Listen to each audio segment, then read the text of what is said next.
हम chapter analysis करेंगे chemical kinetics chapter का। हम ये समझने की कोशिश करेंगे कि इस चैप्टर को कैसे हम अपने एग्जाम के लिए बहुत अच्छे से प्रिपेयर कर सकते हैं। सबसे पहले बात करते हैं इस चैप्टर में आने वाले डिफरेंट टॉपिक्स की, जो इस चैप्टर को कवर करने के लिए हमारे लिए बहुत ज्यादा इंपॉर्टेंट है, क्योंकि कुछ भी अगर छूटा तो दरअसल में ये चैप्टर इनकंप्लीट रह सकता है।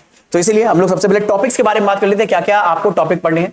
आपको रेट ऑफ रिएक्शन का आइडिया होना चाहिए, रेट कांस्टेंट क्या होता है इसका आइडिया होना चाहिए, ऑर्डर मॉलिक्यूलरिटी ऑफ रिएक्शन का आइडिया होना चाहिए, हाफ लाइफ क्या होता है ये आपको अच्छे से पता होना चाहिए इस चैप्टर के अंदर। ये इसका एक बहुत ही इंपॉर्टेंट टॉपिक है। जो हमारे पास डिफरेंट रेट ऑफ रिएक्शन है उनका इंटीग्रेटेड फॉर्म क्या है ये हमें बहुत अच्छे से पता होना चाहिए। आर्मियस इक्वेशंस क्या होती है ये आपको बहुत अच्छे से पता होना चाहिए। उसका टेम्परेचर से क्या रिलेशन है बहुत अच्छे से पता होना चाहिए।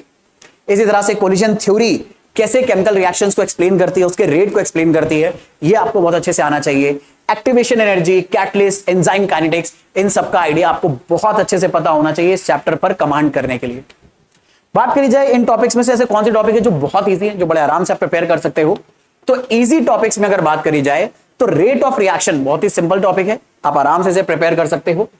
ऑर्डर और मॉलिक्यूलरिटी ऑफ रिएक्शन बहुत ही इजी कॉन्सेप्ट है, ठीक है। कैसे आप रेट का ऑर्डर निकाल सकते हो, किस तरह से रिएक्शन का रेट अलग अलग रिएक्टेंट के कॉन्सेंट्रेशन के ऊपर और उनके पावर के ऊपर कैसे डिपेंड करता है, ऑर्डर से आप समझ सकते हो।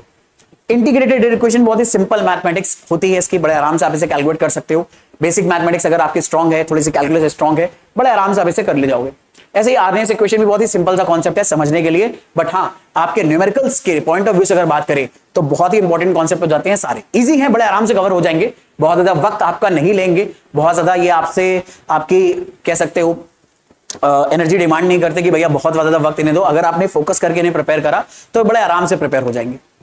बात करते हैं डिफिकल्ट टॉपिक्स की, जिन पर आपको बहुत ज्यादा फोकस करने की जरूरत है।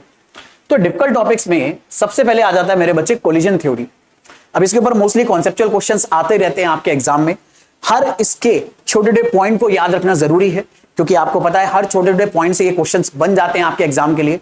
तो इसमें बहुत सारे कॉन्सेप्चुअल थ्योरी है कोलिजन थ्योरी को अंडरस्टैंड करने के लिए, एक्टिवेशन एनर्जी को अंडरस्टैंड करने के लिए, इसलिए थोड़ा सा वक्त लगता है आपको इन टॉपिक्स पर समय देना जरूरी है। कैटलिस्ट का क्या आइडिया है, एंजाइम काइनेटिक्स का क्या आइडिया है, इस पर आपको वक्त देना जरूरी है। इन्हें अगर आपने अच्छे से प्रिपेयर कर लिया तो डेफिनेटली आप अपने एग्जाम के लिए बहुत अच्छे से तैयार हो जाएंगे। बात करते हैं इस चैप्टर को खत्म करने के लिए, इस चैप्टर को प्रिपेयर करने के लिए आपको पहले से कौन कौन से चीजें अच्छे से आनी चाहिए।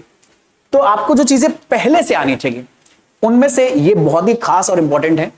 आपको कॉन्सेप्ट ऑफ केमिस्ट्री का बेसिक आइडिया होना चाहिए, स्टोइकियोमेट्री आपको आनी चाहिए, मोल कॉन्सेप्ट थोड़ा बहुत आना चाहिए।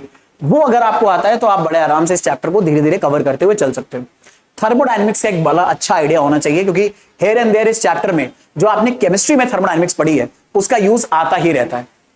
केमिकल इक्विलिब्रियम का आइडिया आपको होना चाहिए, वो भी इस चैप्टर में हेयर एंड देयर आ जाता है।